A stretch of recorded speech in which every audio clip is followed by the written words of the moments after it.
Hello friends, study habits math channel में आप सभी का स्वागत है।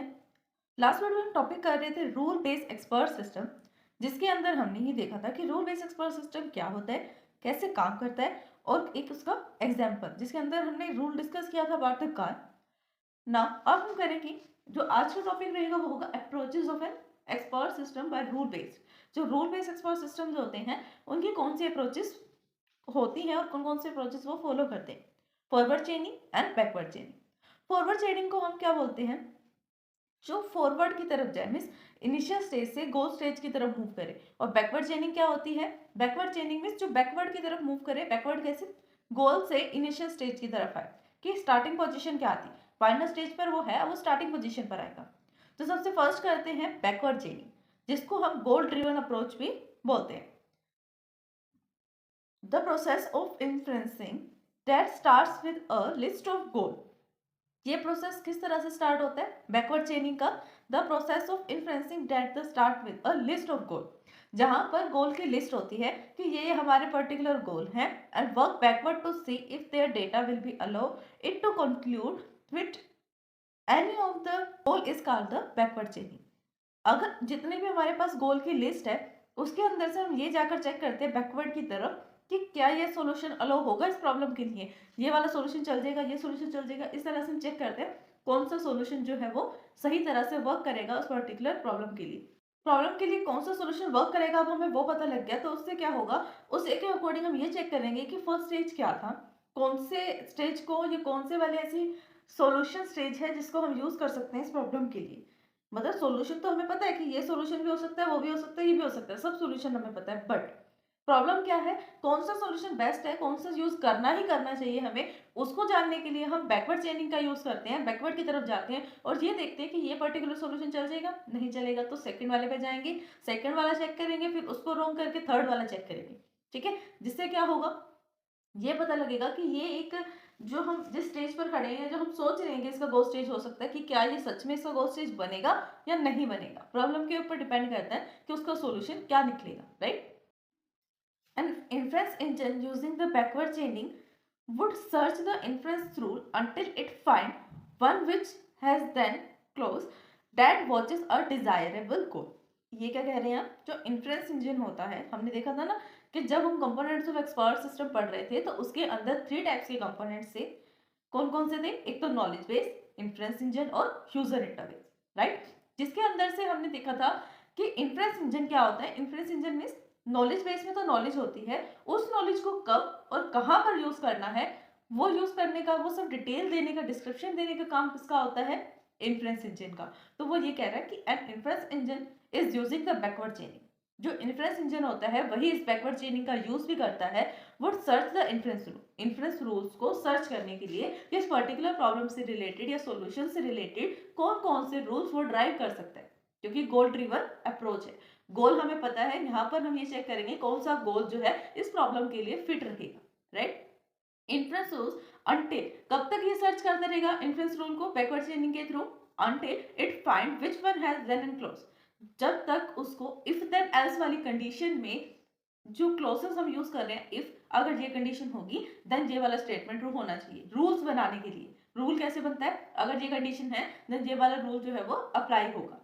which has the then clauses, if then else वाली जो clauses होती हैं conditional, that desirable goal, that watches the desirable goal, जो एक डिजायरेबल गोल पर ही फोकस करती है, जिस टाइप का गोल वो चाहती है सिर्फ उसी को एग्जीक्यूट करेगी। अगर हमने लिख दिया enter the age, age enter कर दी यूजर ने, सपोज करो 15 एंटर कर दी, और हमने कंडीशन में लगा रखा है कि अगर तो age, if age is greater than 18 then person is to be allow for voting, कि जब कभी भी एज जो है वो उसकी जो वैल्यू होगी एज की, किसी भी पर्सन की एज की वैल्यू 18 से ज्यादा होगी तो वोट करने के लिए वो एप्लीकेबल है, वो वोट कर सकता है। ठीक है, बट यूजर ने एज डाल दी 15, अब ये इसको क्या शो करेगा कि वो एज उसकी जो है कम है, बिलो 18 है, इसलिए वो वोट नहीं कर सकता। अगर वो 20 डाल देता देन वो एप्लीकेबल था। क्यों? क्योंकि कंडीशन सेटिस्फाई हो रही थी, यहाँ पर कंडीशन सेटिस्फाई नहीं हुई तो उसने क्या कर दिया, कंडीशन से बाहर आ गया। सिंपल इफ कंडीशन का हम यहाँ पर यूज करते हैं। हाउ इट इज डन, ये सब होता कैसे है। बैकवर्ड चेनिंग में जो काम हो रहा है कि गोल हमें पता है, यहाँ पर जाकर हम चेक करते हैं कौन सा गोल फिट रहेगा प्रॉब्लम के लिए, और ये सब कौन कर रहा है, इन्फ्रेंस इंजन। अब ये सब काम होता कैसे है, कैसे अंदर फंक्शनिंग होती है, how it is to be done, कैसे ये किया जाता है। इन दिस रूल इंटरप्रेटर, इस रूल्स में जो इंटरप्रेटर होते हैं start matching then part of the rule, वो क्या करते हैं, देन वाले पार्ट को मैच करते हैं रूल के साथ, मीन्स इफ कंडीशन के साथ। अगर वो मैच हो जाता है देन वो रिप्लेस हो जाएगा इफ कंडीशन से, अगर मैच नहीं हो पाता देन इफ कंडीशन वही रहेगी जो अब तक चल रही है। अब देखो बैकवर्ड चेनिंग का मीनिंग आप ये भी कह सकते हो कि एक नया रूल बना पा रहे हैं हम। अगर तो देन वाली जो कंडीशन है कि ये होना चाहिए, अगर वो हो रहा है, देखो सिंपल सी बात है, जब हम फॉरवर्ड चेनिंग की बात करते हैं, फॉरवर्ड चेनिंग में हम सबसे पहले इफ की कंडीशन चेक करते हैं, तब जाके देन वाली स्टेटमेंट पर जाते हैं, है ना। सिंपल सी बात, उसको ध्यान से समझना, कोई इसके अंदर मुश्किल नहीं है। हो सकता है आपको थोड़ा कंफ्यूजिंग लगे, कोई कंफ्यूजन नहीं। देखो सबसे पहले जब हम फॉरवर्ड चेनिंग की बात करेंगे, फॉरवर्ड चेनिंग में हम क्या करेंगे, इफ वाली कंडीशन को चेक करेंगे। अगर ये कंडीशन ट्रू है देन हम देन पर जाएंगे, अदरवाइज यहाँ से एग्जिट, है ना, अदरवाइज यहाँ से एग्जिट हो जाएंगे। फिर बात आती है बैकवर्ड चेनिंग।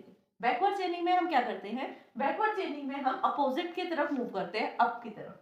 यहाँ पर सबसे पहले हम देन वाली कंडीशन को चेक करेंगे, देन ये हो रहा है, कब हो रहा है, वो कब हो रहा है वो हमें निकालना है कि कौन सी कंडीशन है जब ये काम हो रहा है।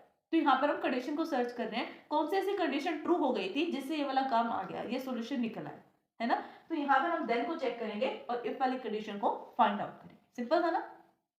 Here the rule interpreter start with the goal। अब जो इंटरप्रेटर है वो इंटरप्रेट करना स्टार्ट करेगा अपने गोल से, गोल से मीन्स देन वाली जो स्टेटमेंट है उनसे, और कहां पर जाएगा, इनिशियल स्टेट मीन्स इफ। देखो यहाँ लिखा हुआ है state proceed forward to the start stage, ये सबसे पहले कहां पहुंच जाएगा, स्टार्टिंग स्टेज पर। ये देखो यहाँ पर एक एग्जाम्पल लिया गया जहां पर हमने एक रूल को कंसिडर किया है विच इज R1 एक रूल है, रूल नंबर वन क्या है, if A and B then F। अगर ए वाली कंडीशन और बी वाली कंडीशन दोनों ही ट्रू हो जाती हैं तब जाकर एफ हमें मिल जाएगा, मतलब नेक्स्ट स्टेज हमें मिल जाएगा। ये कह सकते हो स्टेज नंबर 1 और 2 कंप्लीट होगा तो हम स्टेज नंबर 3 पर पहुंच जाएंगे, ठीक है। रूल नंबर 2 क्या है, अगर बी और सी, अगर बी है तो सी भी है, मीन्स अगर स्टेज नंबर 2 है वो ओपन हो गया तो 4 वाला भी ओपन हो जाएगा, 3 वाला ओपन हो जाएगा क्योंकि बी के पास सी आता है ना, तो ये वाला स्टेज भी ओपन हो जाएगा। फिर नेक्स्ट वाला रूल क्या है, अगर C है तो F और G भी हो जाएगा, मीन्स C और F है देन G वाली कंडीशन कंप्लीट हो जाएगी, गोल पर हम पहुंच जाएंगे। कैसे होएगा ये देखो, यहाँ पर क्या है, यहाँ पर हम बैकवर्ड चेनिंग का यूज कर रहे हैं। बैकवर्ड चेनिंग में ये वाला एरो यूज हो रहा है आगे की तरफ, क्योंकि यहाँ पर गोल है, गोल से हम प्रीवियस की तरफ जा रहे हैं, बट यहाँ से आपको दिख रहा है कि हम फॉरवर्ड जा रहे हैं, फॉरवर्ड नहीं जा रहे, ये गोल स्टेट है, गोल स्टेट से हम नेक्स्ट पर जा रहे हैं, ठीक है। अब ये देखो उसने क्या कहा था, गोल हमें कब मिलेगा, if C and F then G। अगर C होगा और F होगा तब जाकर हमें गोल मिलेगा, ठीक है। हमने ये कंडीशन पूरी कर दी, यहाँ पर C है, यहाँ पर F है, दोनों को मिलाकर यहाँ क्या बन रहा है, G बन रहा है, ओके। फिर नेक्स्ट पे क्या कहा था, अब ये C कब बनेगा, इफ B देन C। अगर B होगा तो C बनेगा, यहाँ पर B है, C बन गया, C और F से G बन गया। इतनी कंडीशन समझ में आई। फिर अब एक चीज और थी यहाँ पर कि F कब बनेगा F, जब A और B होंगे उन दोनों को मिलाकर यहाँ पर बनेगा F। A और B से F बना, B से C बना, C और F से G बना। समझ में आया कैसे बना, ये बैकवर्ड चेनिंग है। और जिसको भी हम सर्कल में लिखते हैं, जैसे A B C लिखा हुआ है यहाँ पर, ये सब सर्कल में है, तो ये सब फैक्ट्स हैं, रूल्स हैं कि ऐसा है तो ऐसा होगा, ये ऐसा ही होगा, लाइक दिस, फैक्ट्स है ये। फिर सिग्निफिकेंस एंड, ये जो कर्व वाला सिंबल है एंड को दिखाता है कि अगर दोनों ही कंडीशन ट्रू होगी तब हम आगे बढ़ेंगे। एक कंडीशन ट्रू है एक फॉल्स है, नहीं चलेगा, दोनों फॉल्स है तब भी नहीं चलेगा, दोनों ही ट्रू होनी चाहिए, यानी C और F दोनों ही प्रेजेंट होने चाहिए तब जाकर वो G पर जाएगा। फिर जो ये एरो का सिंबल है ये किसके लिए यूज हो रहा है, रूल्स डिडक्शन, रूल्स बनाने के लिए यूज किया जा रहा है। देखो सिंपल सा टॉपिक था ये बहुत, आज के लिए बस इतना ही। नेक्स्ट वीडियो में हम करेंगे फॉरवर्ड चेनिंग, जिसको हम डेटा ड्रिवन अप्रोच भी बोलते हैं। अगर इस वीडियो को समझने में आपको कोई भी डाउट आता है तो आप हमें कमेंट कर सकते हैं। वीडियोस को लाइक शेयर सब्सक्राइब करना कमेंट करना ना भूलें। Thanks for watching my video.